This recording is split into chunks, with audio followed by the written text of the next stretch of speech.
하나님 아버지와 그리스도 예수 우리 주께로부터 은혜와 긍휼과 평강이 넘치기를 간절히 축원합니다. 이제 곧 직분자 투표를 할 텐데 어떤 일꾼이어야 합니까? 지난 주일에는 세 가지로 말씀을 드렸죠. 첫 번째로는 섬기는 일꾼이어야 합니다. 섬긴다 함은 곧 집사라고도 번역이 가능하고 봉사하는 자, 또 시중 두는 자 그렇게도 번역이 가능합니다. 그러니까 섬기는 사람이면 모두가 집사의 범주에 들어가고 목사도 집사의 범주에, 심지어는 예수님도 집사의 범주에 들어간다 말씀드렸습니다. 그래서 직분자는 잘 섬기되 겸손하게 섬겨야 되고 다른 사람들의 시중을 들고 그리고 다른 사람들의 발을 닦아주는 그런 사람들이 직분자가 되어야 되는 겁니다. 그리고 두 번째, 어떤 사람이 일꾼이 되어야 합니까? 목회를 돕는 분이 일꾼이 되어야 하는 거죠. 로마서 16장 1절 2절 말씀해 보면 한 집사님 이름이 나오죠. 어떤 집사님 나옵니까? 베베라는 집사님 이름이 나옵니다. 그 집사님이 사도 바울의 추천을 받았는데 어느 정도로 했길래 추천을 받았냐? 사도 바울의 추천을 받으려면 굉장한 분이겠죠. 2절에 보니까 뭐라고 되어 있습니까? 보호자다 그렇게 되어 있습니다. 그러니까 목회의 보호자로 있는 겁니다. 그래서 목회를 보호하고 목회를 도와주는 그런 사람이 일꾼이 돼야 되는 거예요. 여러분들은 저를 어떻게 도와주시겠습니까? 목회 철학과 목회 비전을 공유하라 그랬죠? 저의 목회 철학과 목회 비전은 뭐라 그랬습니까? 그렇죠. 간단하게 한 단어로만 얘기하면 하나님 말씀, 성경입니다. 조금 더 풀이해서 얘기하면 여러분이 스스로 성경을 읽고 그 말씀대로 살아가는 것. 그래서 점점 성장하고 성숙한 방향으로 가는 것. 그게 저의 가장 큰 비전이죠. 그래서 여러분들은 섬기는 일꾼일 뿐만 아니라 목회를 이렇게 돕는 그리고 목회 철학을 함께 공유하는 그런 분에게 투표를 하셔야 되는 겁니다. 그리고 세 번째로는 성숙한 분이어야 합니다. 특히 신앙과 인격 둘 다 성숙한 분이어야 하죠. 신앙만 있으면 안 됩니다. 인격도 갖추어야 합니다. 믿음만 있으면 아닙니다. 성품도 갖추어야 하는 것입니다. 그 두 가지가 함께 가야 되는 거예요. 믿음이 있으면 성품도 바뀌어지게 되어 있습니다. 그래서 교회 안에서 문제가 일어날 때 보면 믿음의 문제도 많지만 인격적인 문제가 굉장히 많아요. 성품의 문제가 많습니다. 그래서 직분자라면 그 성품을 잘 다듬어서 함께 올라가야 되는 거죠. 이 세 가지를 지난 주일에 보았고요. 오늘은 계속해서 5가지를 이제 볼 텐데요. 네 번째입니다. 자, 한번 따라하도록 하겠습니다. 믿을 만한 분, 그런 분이 바로 직분자가 되어야 합니다. 성경을 한번 보십시오. 13절. 충성된 사자는 그렇게 나와 있죠. 이 충성이라는 말이요, 믿음직하다, 믿을만하다, 신뢰할만하다 그런 뜻이에요. 그러니까 직분자는 어떤 사람이 되어야 됩니까? 믿음직한 사람, 신뢰할 만한 사람, 믿을 만한 사람, 그런 사람이 바로 직분자가 되어야 한다라는 것입니다. 일을 맡겼는데 너무 불안해요. 그러면 직분 감당하기가 어렵겠죠. 그래서 일을 맡겨도 평안하게 일들을 잘 처리하는 그런 분들이 직분자가 되어야 되는 거죠. 그리고 말에 있어서도 이 말을 좀 아끼고 비밀을 지켜줄 줄 아는 그런 사람이 바로 직분자가 되어야 합니다. 예를 들면 이런 것이죠. 직분자 선출에 있어서 사실은 이게 갑작스럽게 정해진 건 아니에요. 제가 오면서 목회 계획을 1년 정도 지나면서 어느 정도 세우고 그리고 올 연초에 당회에서 직분자 투표를 하겠다고 결정을 했습니다. 그래서 이 당회에서 다 결정을 했고 그럼 올 연초에 미리 다 알고 있었지만 공식적으로 여러분들에게는 발표는 안 했죠. 공식적으로 발표 안 한 이유가 뭘까요? 여러 가지 부작용이 있기 때문에 그런 거예요. 새벽 기도 안 나온 분들이 갑자기 나오시고 막 그런 경우들이 있거든요. 물론 기도 나오는 건 좋은 일이에요. 예. 근데 또 사전 선거 운동 이런 것도 할 수 있잖아요. 그러니까 이런저런 부작용을 고려를 해서 발표를 언제 했나요? 한 달 전에 했죠. 그래서 그 한 달 동안 준비한 기간으로 그렇게 삼은 겁니다. 그리고 기도하는 기간으로 여러분들에게 삼은 거죠. 그런데 만약에 장로님들하고 이제 당회에서 연초에 결정이 됐어요. 근데 이 장로님 중에 누군가가 밖에 나가가지고 자기하고 친한 성도들에게 야, 올 안에 직분자 투표가 있으니까 너 미리 준비해라. 그렇게 얘기하는 것이 맞습니까? 틀립니까? 그렇게 얘기하면 안 되죠. 형평성에 어긋나잖아요. 누구는 먼저 듣고 누구는 나중에 들으면 벌써 준비하는 마음의 상태가 다르거든요. 그리고 그것이 한 분에게만 얘기가 나가면 이제부터는 걷잡을 수 없이 다른 사람들에게도 소문이 쫙 나는 거예요. 몇 사람에게만 얘기하면 교회는요, 소문이 얼마나 빠른지 몰라요. 쫙 퍼져나가거든요. 그러면 당회를 하나만 하죠. 그렇기 때문에 이 마음에 있는 것들을 또 무겁게 생각하면서 이 말들을 지켜갈 수 있는 그런 장로님이 되어야 하는 것이죠. 그리고 또 하나 예를 한번 들어보겠습니다. 계속해서 의자 시리즈입니다. 의자에 흰 색깔을 이제 칠하려고 했습니다. 근데 이 장로님들 보니까 A 장로님은 빨간색 칠하자, B 장로님은 파란색 칠하자, C 장로님이 흰색 칠하자, 그다음 D 장로님은 뭘 칠하자, 쭉 얘기가 다양해요. 저는 뭔가를 결정할 때 장로님들에게 한 분 한 분 다 묻습니다.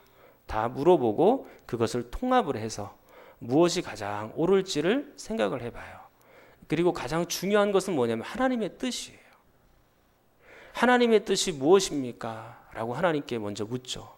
당회에서 제가 처음 당회를 열 때 기도할 때 하나님의 뜻이 이루어지기를 원합니다. 하나님의 뜻이 무엇입니까? 우리에게 좀 가르쳐 주십시오. 라고 그렇게 기도하고 마칠 때도 이게 결정을 다 끝난 다음에도 하나님 이게 맞는 결정인가요? 하나님 앞에 다시 묻고 그리고 하나님의 뜻인지를 묻고 그렇게 해서 합니다. 물론 당회에서 결정하는 것이 100% 다 맞는 건 아니에요. 때로는 실수할 수도 있죠. 그러나 그렇게 결정하는 것이 대체로 다 하나님의 뜻에 부합하는 경우들이 많기 때문에 그렇게 결정을 하는 겁니다. 막 결정하는 것은 아니죠. 하나님의 뜻을 물어보고 장로님들의 의견을 한 명 한 명 다 물어보고 그것을 통합해서 그렇게 이제 결정을 하는 거예요. 그렇게 해서 가만히 보니까 우리 교회 디자인상이나 여러 가지 여건이나 가장 좋은 것이 흰색이다라고 이제 목회자가 생각이 들었어요. 장로의 의견들이 너무 다양하고 통일이 안 되니까 그럼 우리 교회 사정상 이제 흰색으로 한번 하겠습니다. 그렇게 얘기가 됐어요. 그러면 이제 그렇게 흰색으로 칠하기로 결정이 됐고 며칠 이제 시간이 지났습니다. 근데 어떤 성도님이 이제 이 장로님에게 와서 이렇게 물어보는 거예요. 장로님, 저는 그 의자 색깔이 빨간색이 좋던데 왜 흰색으로 다 그렇게 칠해 놓으셨어요? 난 빨간색이 좋던데. 그러면 이 장로님은 뭐라고 대답을 해야 될까요? 어떻게 대답을 해야 될까요? 자, 1번 한번 이 보기를 들겠습니다. 자, 1번. 아, 그러게 말이야. 난 빨간색 하기를 원했지. 아, 근데 장로님하고 목사님이 그냥 다 흰색으로 하자 그래갖고 그냥 흰색으로 해야 될 것 같아. 아, 그냥 어쩔 수 없이 그렇게 됐어. 2번도 있습니다. 그래요. 빨간색이 어울릴 수도 있겠죠. 근데 당회에서도 이런저런 의견들이 많이 나왔습니다. 그런데 흰색으로 결정하기로 했는데 흰색으로 칠해도 좀 예쁠 것 같아요. 그러니까 당회에서 이왕 이렇게 결정됐으니까 우리 집사님께서 그냥 그 의견에 따라주시고 순종하시면 좋겠네요. 누가 믿음직한 분이고 누가 충성스러운 종입니까? 1번이에요? 2번이에요? 2번이죠. 2번처럼 본인은 빨간색이라고 해도 2번처럼 대답을 해서 그냥 흰색으로 결정이 되었으면 그렇게 결정을 한 대로 2번으로 갑시다. 그렇게 말하면 교회를 평안케 하는 거예요. 근데 만약에 1번처럼 막 얘기를 하면서 오히려 없던 이야기도 만들고, 그리고 조용한 교회를 시끄럽게 만들고, 만약에 1번처럼 얘기하면 그런 경우들이 생깁니다. 그렇기 때문에 우리 장로님들이 지혜롭게 가셔서 이야기를 잘 하셔야 되는 거죠. 어른이라는 게 뭐예요? 장로님은 어른이란 얘기거든요. 그러면 어른은요, 이 어린 아이들이 울고 뗐을 때 같이 막 자기도 울고 막 떼쓰고 그런 게 어른이 아니잖아요. 격려해주고 또 위로해주고, 아 이렇게 됐으니까 따라가자 웃으면서 얘기해주고, 그게 어른이잖아요. 그죠? 그러니까 장로님들은 그런 역할을 하는 거예요. 목회를 하다가 아니면 또 교회 여러 가지 일들이 있을 때 그런 것에 대해서 잠잠하게 해주고 평안하게 해주는 분이 바로 일꾼이 돼야 되고, 그런 분들이 장로님이 돼야 되는 거죠. 오히려 막 시끄럽게 말을 막 번지게 만들고 막 그렇게 하는 분은 사실은 결격 사유가 많은 거예요. 당회뿐만 아닙니다. 이런 것들은 어디에도 해당이 돼야 되는 거냐면 모든 회의에 다 해당이 돼야 되는 거예요. 재직회, 한수집사회, 권사회, 남전도회, 여전도회 다 마찬가지예요. 나는 빨간색이었으나 흰색으로 결정이 됐으면 그 공동체의 결정에 순종해야 되는 거죠. 그래서 기쁜 마음으로 그 흰색 의자에도 앉을 수 있는 수준이 돼야 되는 겁니다. 나는 비록 빨간색이었으나 자존심 상한다. 나는 빨간색 요구했는데 왜 내 의견을 안 들어주나. 막 그렇게 생각할 거 없어요. 그냥 공동체에서 결성했으니까 우리가 이대로 순종해주고 따라가는 것이 우리 모두에게 평안한 길이겠다. 그렇게 생각하면 함께 그렇게 그 길을 결정해서 가는 거죠. 그래서 믿음직한 분은 어떤 분이냐면 바로 이렇게 말 같은 것들을 조심하고, 그리고 공동체에서 뭔가 결정이 됐으면 따라주고, 그리고 마음속에 있는 생각, 거룩한 생각을 많은 사람들을 통하여 감화력을 끼치고, 그런 분들이 바로 믿을 만한 분이라고 얘기할 수 있는 것이죠. 이제 5번째입니다. 5번째, 어떤 일꾼이 되어야 합니까? 한번 또 따라하겠습니다. 직분자의 가족이 중요합니다. 다시 한번요. 직분자의 가족이 중요합니다. 특히 장로님 같은 경우에는요, 그 아내분의 역할이 매우 중요해요. 교회 안에서 보면 이 목사님만 중요한 게 아니죠. 누구도 중요한가요? 목사의 아내 되는 사모님이라고 보통 부르죠. 그 사모님도 중요하죠. 그 판단은 여러분께 맡기겠습니다. 여러분들이 알아서 결정하세요. 그러나 직분자의 아내, 특히 장로님의 아내는 매우 중요한 역할을 하는 거예요. 교회 안에 문제가 생길 때 장로님을 통해서도 문제가 생기지만 그분들의 아내를 통해서 문제가 생긴 경우들이 많습니다. 장로님들이 당회에서 결정된 내용을 가지고 집으로 가서 아내에게 소상하게 다 보고하고 얘기하는 거예요. 그러면 이 권사님이나 집사님이 있다가 버럭 화를 내면서 왜 그렇게 결정했어요? 하면서 막, 그리고 그 얘기가 거기서 끝나나요? 이제 그 권사님이 집사님 밖으로 나가서 본인들하고 친한 사람만 얘기합니다. 너만 알고 있어. 근데 그 너만 알고 있어, 그 사람이 또 몇 사람 더 친한 사람 있잖아요. 너만 알고 있어. 그러면 교회는 순식간에 그런 얘기들이 쫙 퍼져가는 거예요. 가령 교회 의자 흰색으로 칠하기로 결정했어요. 근데 A 장로님은 뭘 주장했습니까? 빨간색 칠하기로 주장을 했잖아요. 집에 가갖고 A 장로님이 이렇게 얘기를 한 겁니다.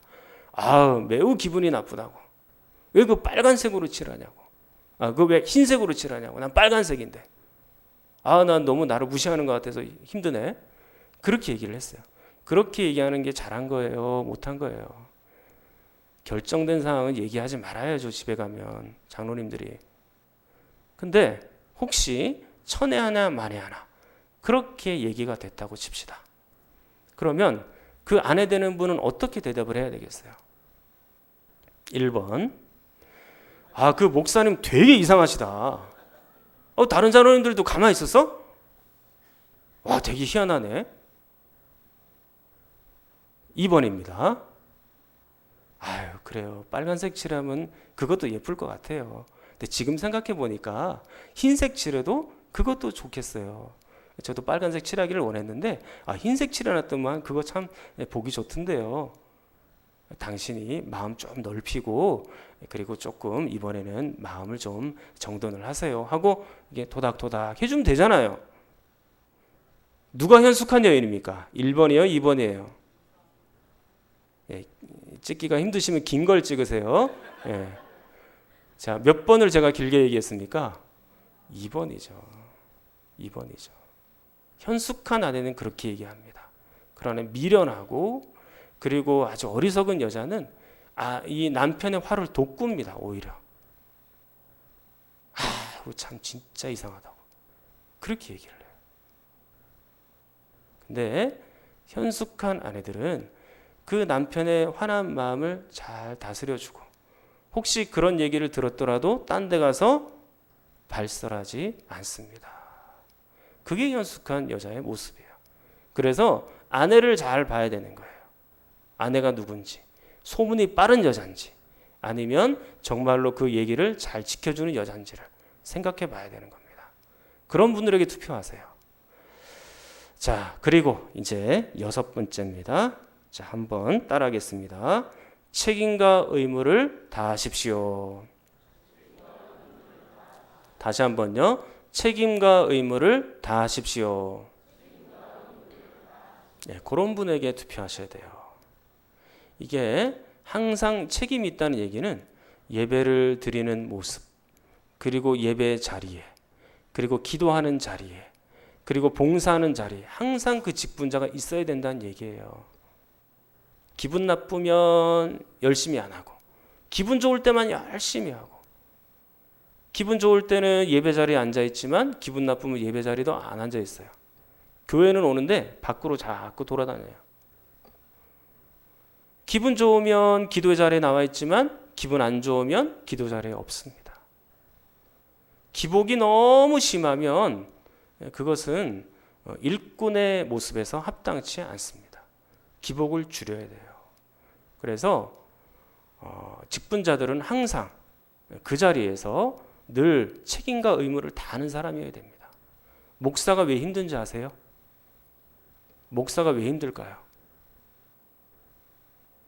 목사는 다른 사람들이 항상 그 목사를 지켜보고 있기 때문에 힘든 거예요. 목사는요, 유리관 속에 있는 삶과 똑같아요. 다 보이거든요. 그래서 혹여나 내가 모범적으로 살지 못해서 성도들이 실족하고 이 하나님의 말씀을 듣는 일에 있어서 회방이 될까 봐 목사는 항상 조심해야 되거든요. 그렇게 하는데도 불구하고 실수할 때가 있단 말이에요. 직분자는 항상 누군가가 보고 있는 거예요. 그 장로님을 보면서 배우는 사람들이 많습니다. 그 권사님을 보면서 배우는 사람들이 많은 거예요. 그 권사님이 이야기하는 한마디 들으면서 나도 저렇게 해야 되겠다. 그런 생각이 드는 거예요. 그러니까 책임과 의무를 다하는 분, 그분이 바로 직분자가 되어야 되는 것이죠.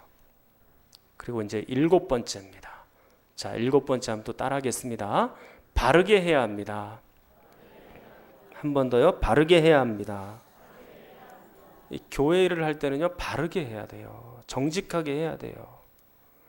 이게 바르다, 정직하다 하는 말이 너무 추상적이니까 범위를 조금 좁히면 상식적으로 하시라, 그 얘기입니다. 목사는 목사다워야 되죠. 목사로서의 상식선이 있죠.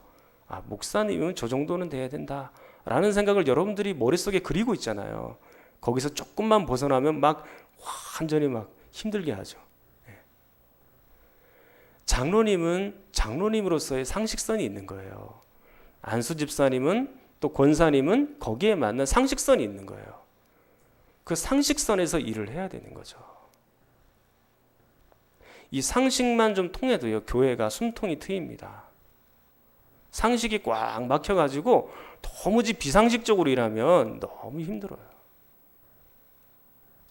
물론 교회 안에 상식만 존재하는 건 아니에요. 상식을 뛰어넘어서 기적도 있고 특별 섭리도 있죠. 그런데 하나님께서 우리에게 특별 은총만 주셨나요?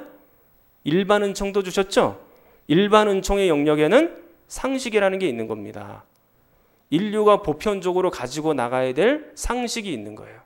그래서 그 상식대로 해야 되는 거죠.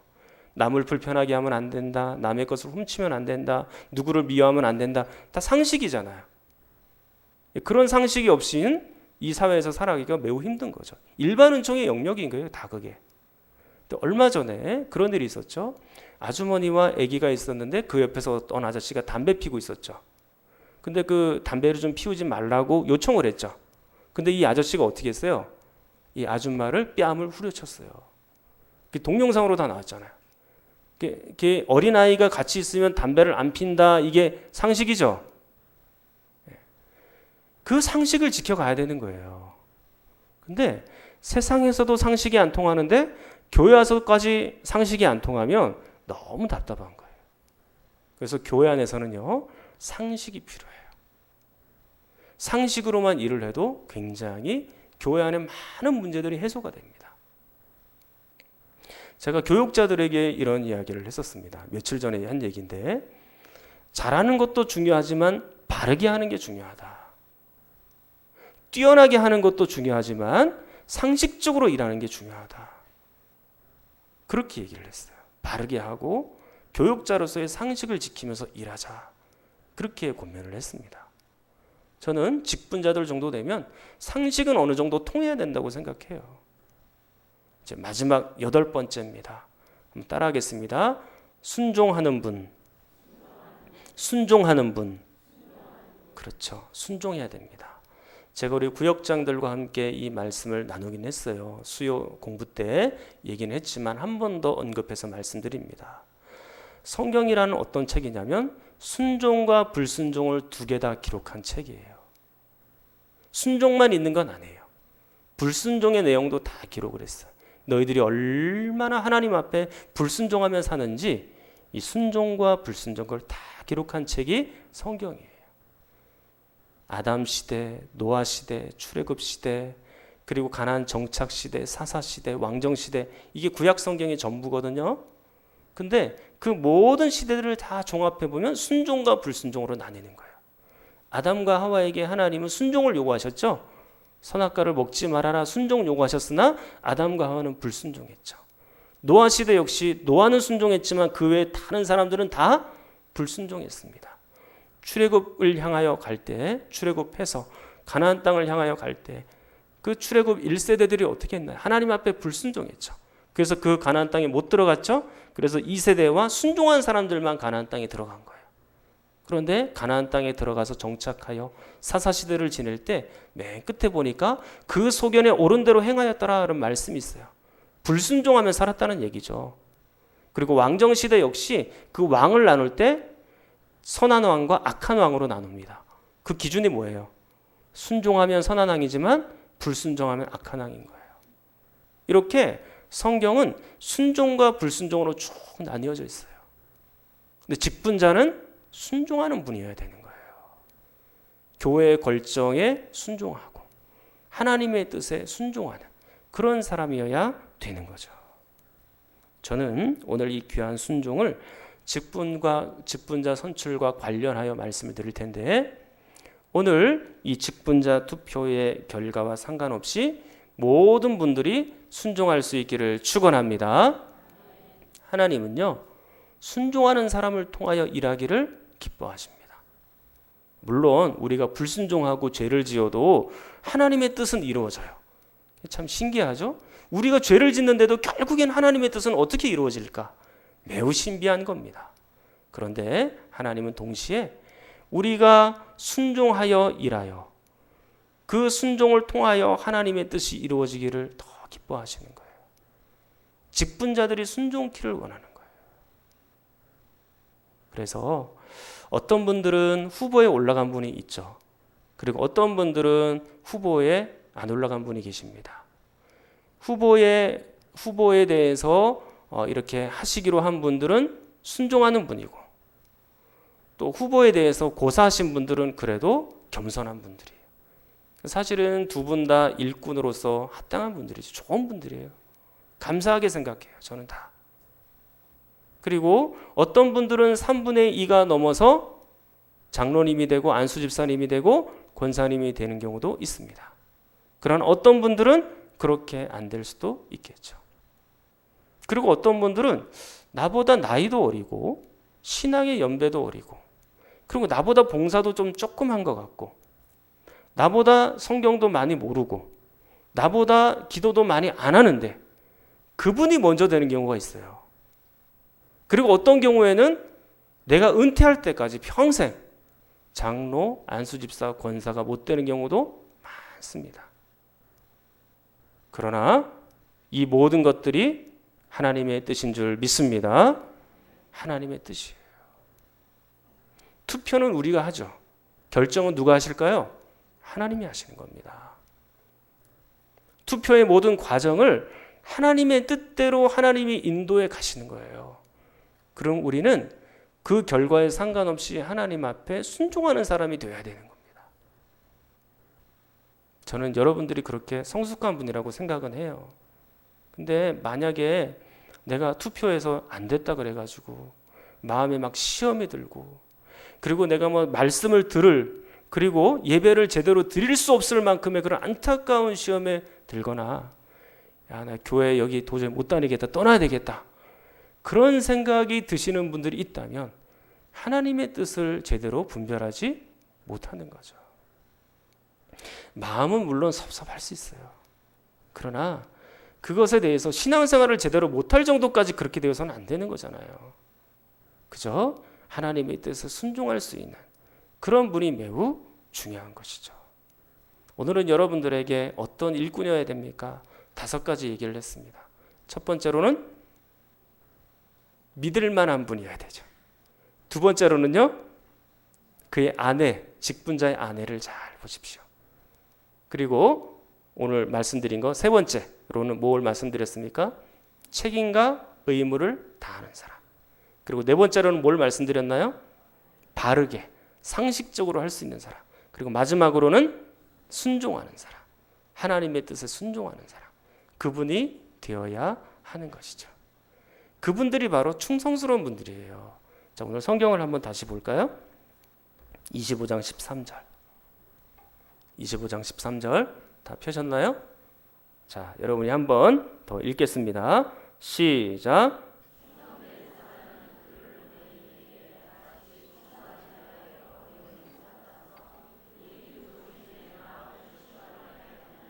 아멘. 충성된 사자는요, 추수날 막 더워요. 일을 하고 나니까 목도 갈증이 막 나요. 그런데 얼음 냉수 한 잔을 쫙 마셨어요. 속이 시원한 거예요. 그러니까 그 주인도 시원케 해드리는 그런 사람이 되어야 된다라고 말하는 겁니다.